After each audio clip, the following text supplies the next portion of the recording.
Bismillahirrahmanirrahim. Assalamualaikum warahmatullahi wabarakatuh. Alhamdulillah, salatu wassalamu ala rasulillah Nabiyina Muhammadin wa ala alihi wa ashabihi wa man walah. Wa la hawla wa la quwata illa billah. Allahumma anfa'na ma 'allamtana wa 'allimna ma yanfa'una wa zidna ilman wattaqan wa salahan ya rabbal alamin. Para ikhwah yang semoga dirahmati Allah Subhanahu wa taala. Alhamdulillah, kita bersyukur kepada Allah atas nikmat yang diberikan kepada kita, terutama nikmat yang besar, yang paling besar, yaitu nikmat iman, nikmat Islam, dan nikmat kita diberikan hidayah oleh Allah Subhanahu wa taala, yang wajib kita terus syukuri bersama sehingga Allah menambahkan nikmat tersebut. Dan tentunya dengan menggunakan nikmat tersebut terus untuk memperdalam ilmu agama atau ilmu Islam, sehingga kita bisa beribadah dengan benar. Para ikhwah yang semoga dirahmati Allah Subhanahu wa taala, melanjutkan pembahasan kita dari hadis-hadis ahkam dari kitab Umdatul Ahkam yang ditulis oleh Syekh At-Taqiyuddin Abdul Ghani Al-Maqdisi rahimahullah, yang mana kita sudah sampai di bab At-Tayammum dari kitab At-Taharah. Bab At-Tayammum dari kitab At-Taharah, dan kita sudah sampai ke hadis yang terakhir dari bab At-Tayammum, hadis ke-38 dari Jabir bin Abdullah radhiyallahu taala anhuma, anna an-nabiy sallallahu alaihi wasallam qala wa'titu khamsan lam yu'tahunna ahadun minal anbiya'i qabli nusirtu birru'bi masirata syahrin wa ju'ilat liyal ardu masjidan wa tahura فَأَيُّمَا رَجُلٍ مِّنْ أُمَّتِي أَدْرَكَتْهُ الصَّلَاةُ فَلْيُصَلِّ وَأُحِلَّتْ لِيَ الْمَغَانِمُ وَلَمْ تَحِلَّ لِأَحَدٍ قَبْلِي وَأُعْطِيتُ الشَّفَاعَةَ وَكَانَ النَّبِيُّ يُبْعَثُ إِلَى قَوْمِهِ خَاصَّةً وَبُعِثْتُ إِلَى النَّاسِ عَامَّةً. Dari Jabir radhiyallahu taala anhuma, Jabir ini seorang sahabat yang mulia, anak dan bapaknya dua-duanya sahabat. Jabir bin Abdullah bin Amr bin Haram, orang Khajraj, dari Bani Khajraj. Dua-duanya sahabat. Bapaknya Abdullah gugur atau syahid di perang Uhud.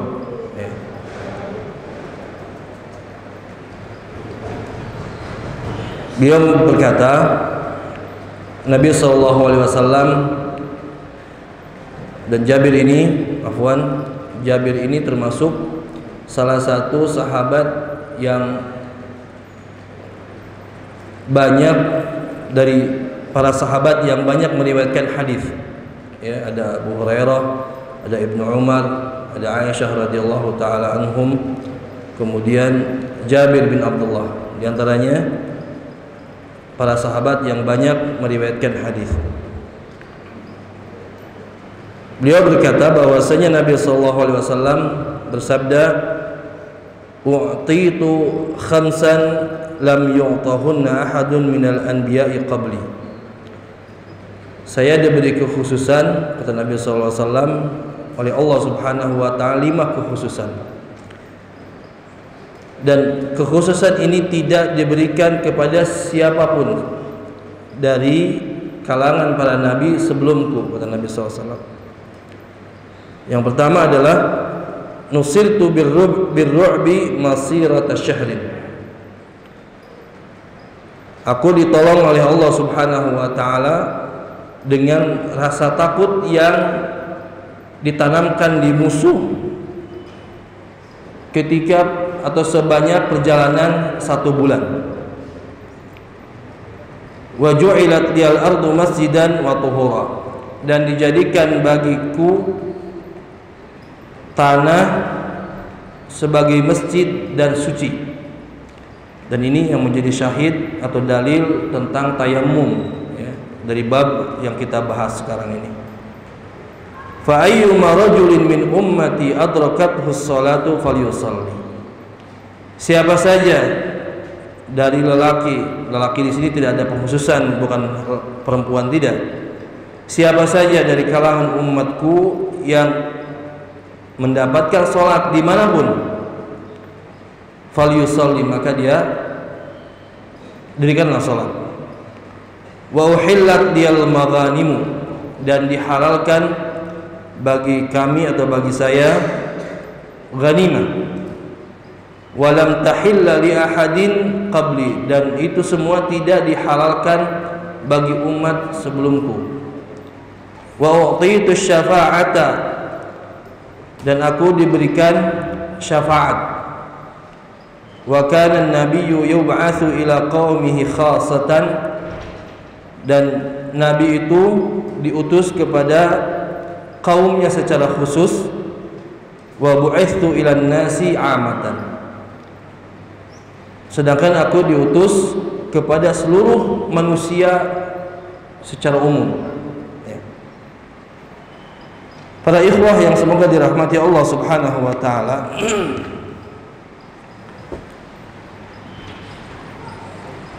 di sini kita bisa mengambil faidah dari hadis-hadis ini,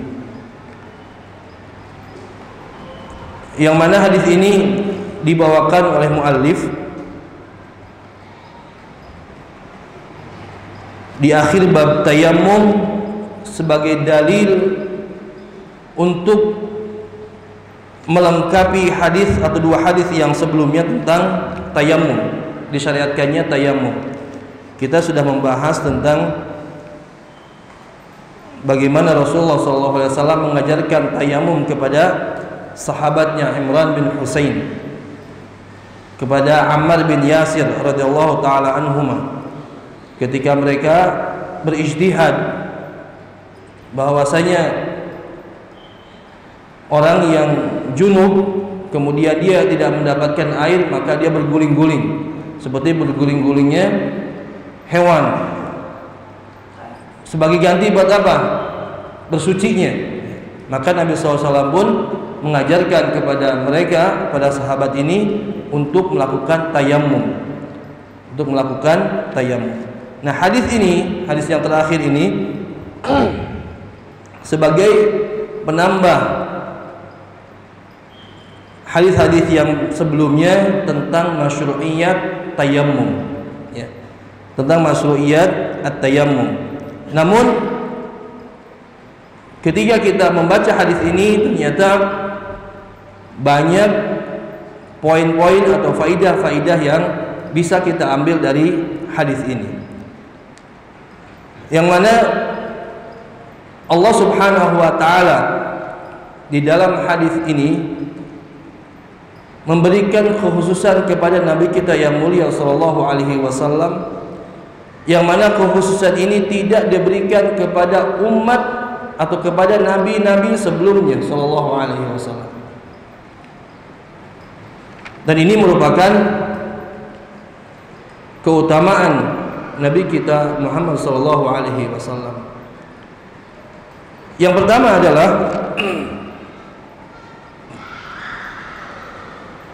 Nabi sallallahu alaihi wasallam ditolong oleh Allah Subhanahu wa taala dengan rasa takut yang ditanamkan di musuhnya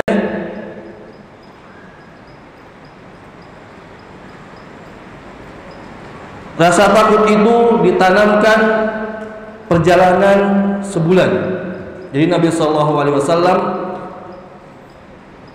sebelum berangkat menuju medan perang, musuh sudah merasa takut. Musuh sudah merasa takut.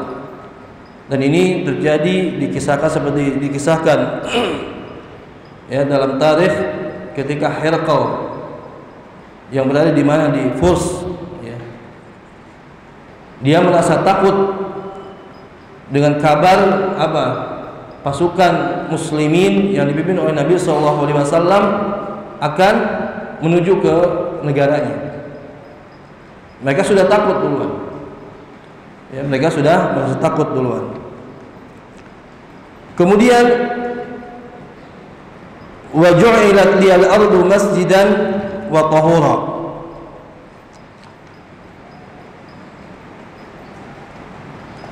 Allah Subhanahu wa taala dengan rahmatnya dan rahimnya memberikan kepada umat Nabi sallallahu alaihi wasallam bahwasanya bumi tanah ini sebagai masjid dan suci bagi umatnya. Artinya apa? Ketika kita sedang dalam perjalanan dimanapun, datang waktu sholat, kita tidak mendapatkan masjid, tidak mendapatkan jamaah, sholat berjamaah, maka dia disyariatkan untuk mendirikan sholatnya. Disyariatkan untuk mendirikan sholatnya dimanapun dia berada. Kemudian kalaupun tidak mendapatkan air untuk bersuci, maka dia bersuci dengan tanah tersebut, yaitu dinamakan dengan at-tayammum ya. Jadi bumi yang dihamparkan oleh Allah Subhanahu wa taala yang kita pijak merupakan masjid, dimanapun kita boleh sholat, kecuali di dua tempat, di maqbarah dan di hammam, di kamar mandi ya, di kamar mandi. Dan ada sebuah hadis yang disahihkan oleh Syekh Albani bahwasanya al-ardu kulluha masjidan, kulluha masjidan, tanah ini seluruhnya masjid, illa al-maqbarah wal hammam, illa al-maqbarata wal hammam ya. Hadis ini memang ada sebagian ulama melemahkan, namun banyak dari kalangan para ulama mensahihkan hadis ini, di antaranya Al-Hakim, kemudian Syekh Albani mensahihkan hadis ini. Jadi semua bumi ini adalah masjid, boleh dijadikan salat, boleh dijadikan salat. Kemudian kecuali ada dua tempat yang tidak dibolehkan dijadikan tempat salat, yaitu hammam, kamar mandi, atau tempat buang hajat, karena tentunya di situ tempat najis, tidak boleh seseorang itu sholat di tempat yang dimana di situ tempatnya najasa. Yang kedua, makbarah, kuburan.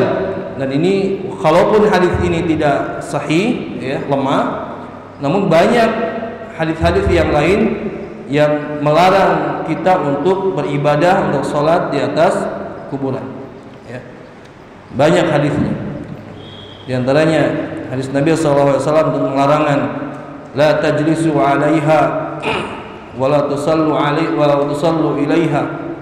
Jangan kalian menduduki makbarah, enggak boleh kita duduk di atas kuburan, enggak boleh ya. Dan tidak boleh sholat menghadap kepada kuburan tersebut ya. Bahkan Nabi SAW menyebutkan, jadikanlah rumah-rumah kalian sebagai apa? tempat salat kalian. Yang maksud di sini salat di sini adalah salat sunnah. Wala tattakhiduha kuburan, dan jangan jadikan rumah kalian itu sebagai kuburan. Maksudnya apa? Kuburan tidak boleh dipakai salat. Maka jangan jadikan rumah kalian itu seperti kuburan. Tidak ada salatnya, tidak ada baca Al-Qur'an, ya. Jadi kembali lagi kepada pembicaraan kita, bahwasanya bumi ini dijadikan seperti kata Nabi SAW, dijadikan bagi umatnya, bagi beliau SAW dan umatnya sebagai masjid, tempat bersujud, tempat salat. Dan ini berbeda dengan orang-orang sebelum Nabi Muhammad atau umat Nabi Muhammad. Mereka beribadah hanya di sawami, hanya di tempat-tempat khususnya, ya, di ma'abid, di tempat ibadah mereka. Tidak boleh beribadah, mereka tidak beribadah di sembarang tempat. Namun sebagai kemudahan dari Allah Subhanahu wa taala bagi hambanya, bagi umat Nabi Muhammad sallallahu alaihi wasallam, bahwa kita dibolehkan dijadikan bumi yang menghampar ini sebagai tempat beribadah kepada Allah Subhanahu wa taala. Wa tahuran, dan juga boleh dijadikan pengganti air untuk bersuci ketika tidak ada air, atau seseorang tidak mendapatkan air, atau berhalangan untuk memakai air dalam bersuci. Kemarin sudah dijelaskan, ya, dibolehkannya bertayamum banyak, tidak mendapatkan air atau berhalangan untuk memakai air di dalam bersuci. Kemudian faidah yang berikutnya yang bisa kita ambil dari hadis ini,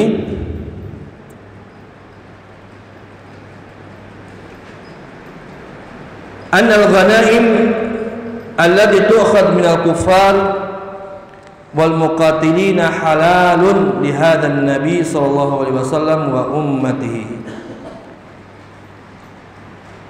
Ghanimah itu apa? Rampasan perang. Jadi kalau perang, sehabis perang dan kemenangan ada di kaum muslimin, maka harta kaum kufar, musuh-musuh Islam itu menjadi milik kaum muslimin, dan itu disebutnya ghanimah. Dan ada nanti penjelasannya di bab ghanimah, taqsimul ghanaim. Dan ini semua dihalalkan bagi Nabi SAW, Nabi kita dan umatnya. Dan itu tidak terjadi di umat-umat sebelum Nabi kita Muhammad SAW. Ya, dalam sebuah hadis yang sahih diriwayatkan oleh Imam Al-Bukhari, bahwasanya hadisnya panjang tentang kisah bagaimana ghanimah umat-umat di zaman dahulu itu, nabi-nabi zaman dahulu itu, ketika habis perang kemudian mereka menang, maka mereka mengumpulkan ghanimah itu di satu tempat yang agak tinggi, kemudian Allah turunkan api dari langit dan memakan ghanimah tersebut, dan hilang ghanimah tersebut, ya. Dan ada dalam sebuah hadis, ya, di dalam sebuah hadis itu disebutkan Nabi siapa? Nabi Yusha, ya. Nabi Yusha itu mungkin kita nggak jarang mendengar, ya, jarang mendengar. Dan ini hadisnya sahih. Ya, ketika berperang, kemudian kemenangan ada di apa namanya, di tangan Nabi dan kaumnya, Nabi Yusha dan kaumnya. Kemudian Nabi Yusha ini memerintahkan kepada kaumnya untuk mengumpulkan ghanimah. Untuk apa? Untuk tadi dilenyapkan oleh api yang diturunkan oleh Allah Subhanahu wa taala. Namun ketika dikumpulkan, api ini tidak memakannya. Maka Nabi Yusha pun berkata kepada kaumnya bahwasanya inna fikum ghululan, sesungguhnya di antara kalian itu ada yang berkhianat. Maka dicari orang yang berkhianat tersebut, ternyata benar ada salah satu kaumnya yang menyimpan ya sebuah kepala yang terbuat dari emas, kayak kepala sapi yang terbuat dari emas. Kemudian dia pun membawanya dan meletakkannya di tempat ghanimah tersebut. Maka setelah itu Allah turunkan api tersebut kemudian memakannya. Yang diterangkan oleh Nabi di akhir hadis itu bahwasanya Nabi SAW bersabda, dan itu dihalalkan ghanimah bagiku dan umatku sebagai rahman atau sebagai rahmatan, sebagai kasih sayang dari Allah Subhanahu wa taala kepada umatnya. Ya. Nah, ini kekhususan yang berikutnya yang diberikan Allah Subhanahu wa taala kepada Nabi kita yang mulia sallallahu alaihi wasallam dan umatnya. Kemudian yang bisa kita ambil atau faidah yang bisa kita ambil dari hadis ini adalah wa'utitu syafa'ata. Allah Subhanahu wa taala memberikan kekhususan kepada Nabi kita yang mulia tentang syafaat. Maksud syafaat di sini adalah syafaatul uzma. Syafaat uzma. Apa syafaat uzma itu? Syafaat uzma itu adalah syafaat yang besar yang diberikan oleh Allah Subhanahu wa taala kepada Nabi kita Muhammad sallallahu alaihi wasallam untuk dimulai hisab.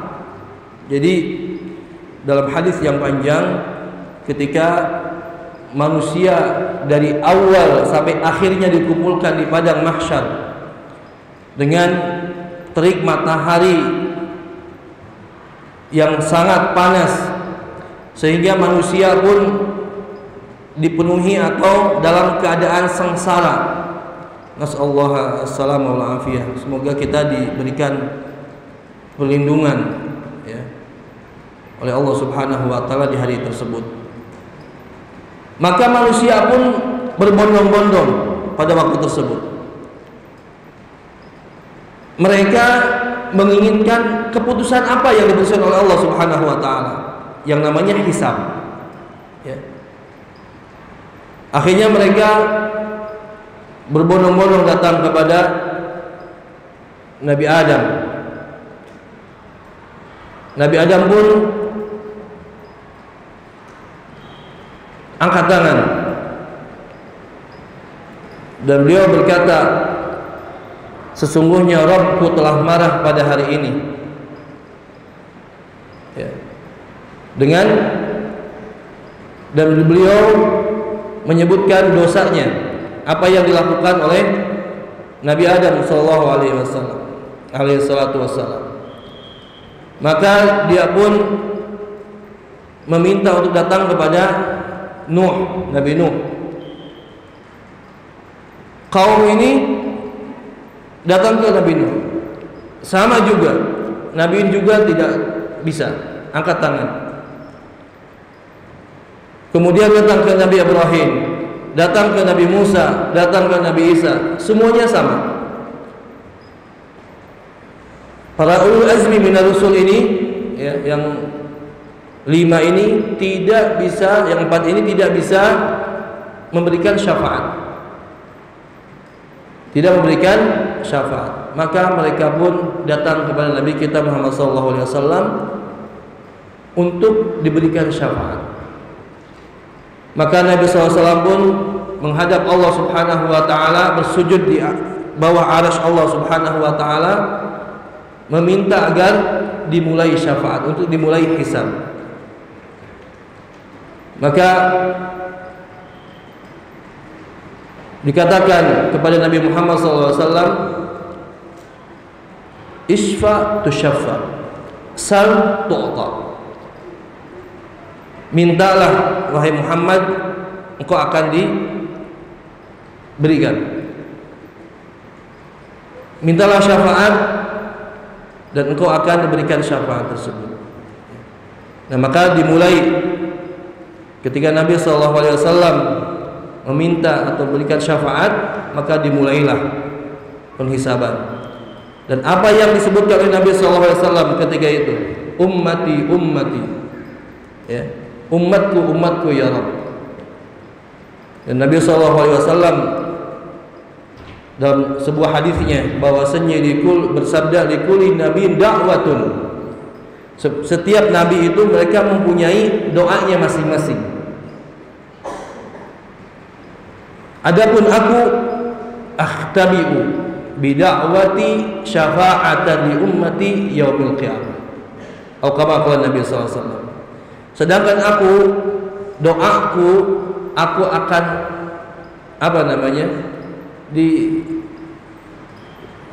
diakhirkan. Doaku tidak akan dimintakan di dunia. Aku akan akhirkan di yaumil qiyamah sebagai syafaat bagi umatku. Subhanallah. Ini Nabi yang sangat sayang kepada umatnya, ya. Nabi yang sangat sayang kepada umatnya. Tidak ada lagi. Maka kita bagi umatnya wajib, bukan patut lagi, wajib mencintai Nabi SAW. Sebagaimana Nabi SAW memerintahkan kepada sahabatnya Umar ketika dia bilang, engkau lebih aku cintai dari semuanya kecuali diriku. Maka apa kata Nabi SAW? Bahkan dari dirimu sendiri wahai Umar. Ya. Dan itu wajib. Wajib kita mencintai Nabi SAW. Kalau dikatakan kalau orang tua kita ini yang menyebabkan kita ini hidup di dunia, yang mana dunia ini adalah dunia yang kita tahu, dunia yang tidak abadi, pasti ada akhirnya dengan kematian. Orang tua benar yang menyebabkan kita hidup di dunia. Namun Nabi kita yang mulia sallallahu alaihi wasallam, orang yang menyebabkan kita mendapatkan hidayah, mendapatkan kehidupan yang abadi, yang mana kehidupan tersebut akan kita ambil nanti di yaumil qiyamah. Kesenangan di yaumil qiyamah, kehidupan yang abadi. Maka kita wajib mencintai Nabi sallallahu alaihi wasallam. Dan di sini, di dalam hadis ini atau di faidah hadis ini, bagaimana Nabi kita Muhammad sallallahu alaihi wasallam sangat menyayangi umatnya, sangat menyayangi umatnya. Ya, mudah-mudahan kita semua termasuk orang-orang yang mendapatkan tadi kasih sayang atau cintanya Nabi sallallahu alaihi wasallam. Kemudian faidah yang berikutnya dari hadis ini,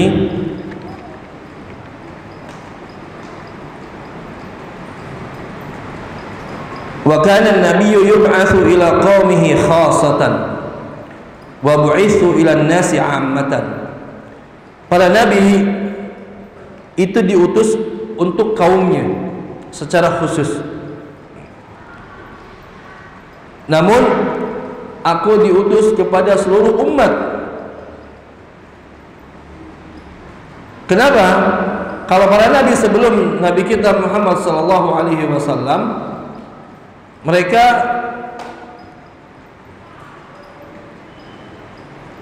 ketika zaman mereka sudah habis, maka disusul atau ada nabi yang baru yang meneruskan dakwahnya, yang meneruskan risalahnya, ya. Dan seperti itu terus, dimulai dari Nabi Nuh alaihi salatu wassalam sampai Nabi Isa. Setelah Nabi Isa adalah lagi Nabi kita yang mulia Muhammad sallallahu alaihi wasallam.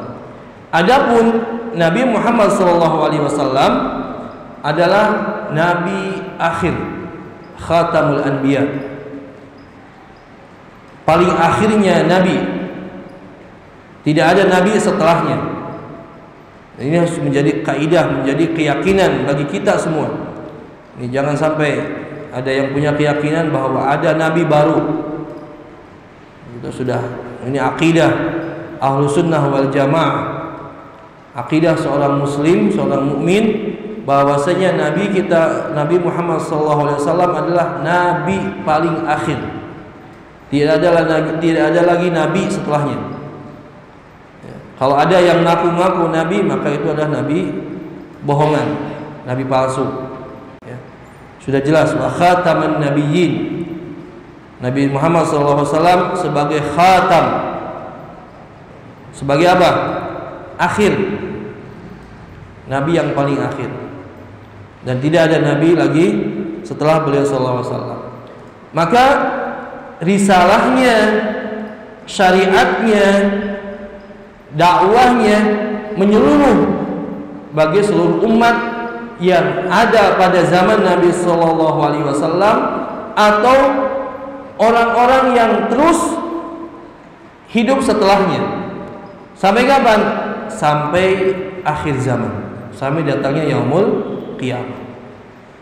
Bahkan dikatakan ketika Nabi Isa nanti turun, Imam Mahdi turun, ya,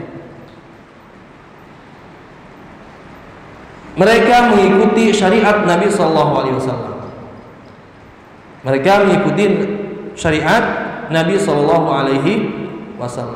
Dan ini merupakan kekhususan yang diberikan oleh Allah Subhanahu wa taala kepada Nabi kita yang mulia Muhammad sallallahu alaihi wasallam.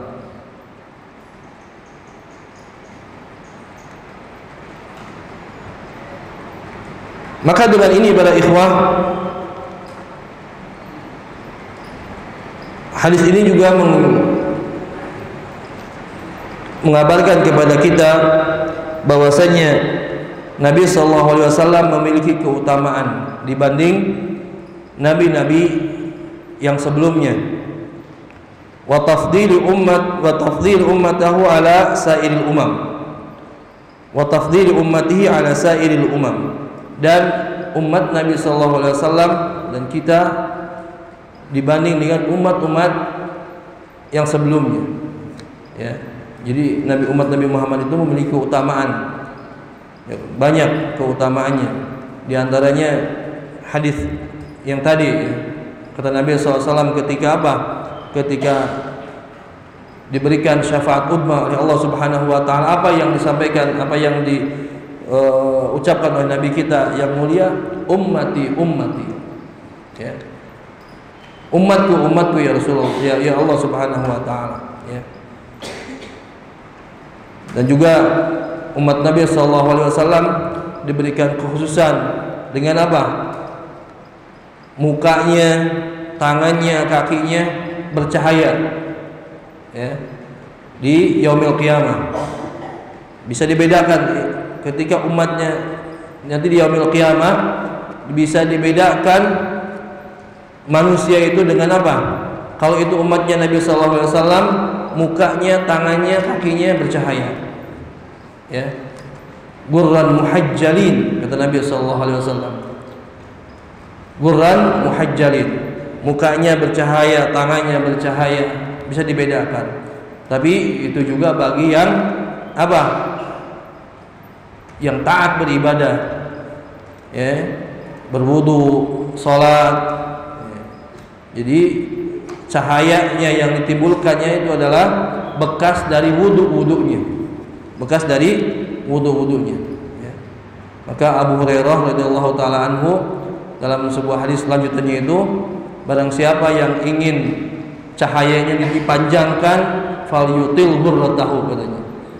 Barang siapa yang cahaya itu pengen dipanjangkan, pengen diluaskan, ya, bukan hanya sekedar sampai sikut aja, maka dipanjangkan wudunya ketika membasuhnya, ya. Itu Abu Hurairah radhiyallahu taala. Dan banyak lagi kekhususan, keutamaan umat Nabi Muhammad SAW dibanding umat-umat yang lainnya.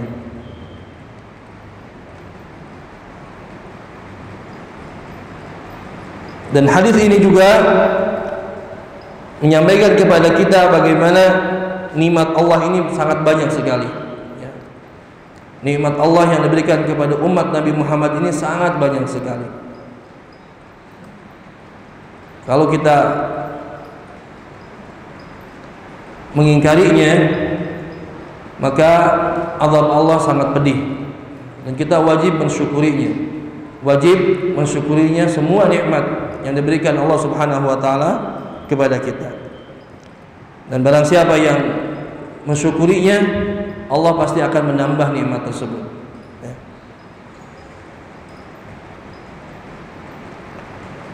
Kemudian kata muallif rahimahullah, penghususan 5 ini kata muallif ditolong dengan rasa takut, kemudian dihalalkannya ghanimah, kemudian diutus kepada seluruh umat, kemudian diberikan syafaat, dan bumi ini dijadikan masjid dan alat untuk bersuci. Ini bukan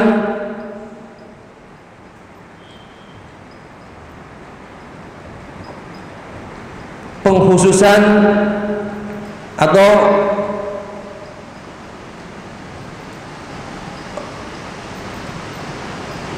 bilangan yang hanya 5 saja. Namun di sana banyak-banyak, wahia inda san'ani ihdai wa ishrun. Di Imam As-San'ani itu menyebutkan ada 21 kekhususan Nabi SAW dibanding nabi-nabi yang lainnya. Wa man tatabba al-jami'aini, jami' as-saghir wal kabir, ada di situ kata muallif, dan kekhususan-kekhususan ini ada di jami' as-saghir wa jami'ul kabir. Ya. Barang siapa yang ingin membacanya, ada di jami' as-saghir dan jami'ul kabir. Kemudian yang berikutnya adalah an-nasihatas salat la takhtassu bi buq'atin duna ukhra. Kita sudah bahas tadi ya, bahwasanya sahnya salat seseorang itu tidak dikhususkan di tempat atau di masjid ini, enggak. Harus di masjid fulan, nah, dimanapun ya. Kalau laki-laki mendengarkan panggilan adzan, wajib datang untuk berjamaah. Wajib datang untuk menunaikan berjamaah salat. Dan bagi laki-laki ya, wajib. Bagaimana Nabi SAW mengancam akan membakar rumah yang mana penghuninya tidak mendatangi salat jamaah. Dan Nabi SAW juga memerintahkan kepada sahabat yang buta, tidak melihat, sahabat yang buta ini meminta rukhsah kepada Nabi, aku ini tidak ada orang yang menuntunku untuk menuju ke masjid, apakah boleh aku sholat di rumah? Maka Nabi SAW bertanya, asami'tan nida, kamu dengar azan enggak? Dengar, maka wajib datang. Subhanallah, orang yang tidak bisa melihat aja diwajibkan oleh Nabi SAW untuk apa? Datang ke masjid. Apalagi kita ya, apalagi kita yang masih kuat berjalan, masih muda ya.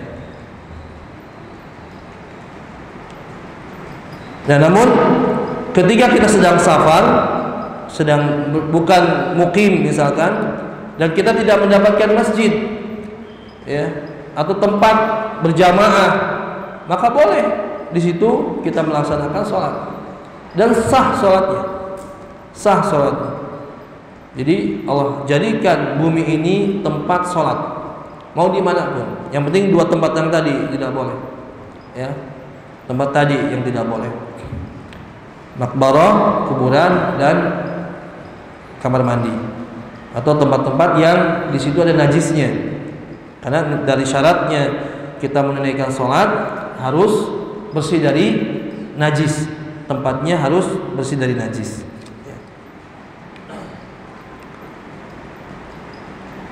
Annal asla fil ardi at-taharatu lis-salati wat tayammum. Jadi asalnya bumi ini adalah suci. Bumi ini adalah suci, baik itu buat salat dipakai buat sholat, tempat sholat, ataupun buat bersuci, ganti dari wudu. Ya.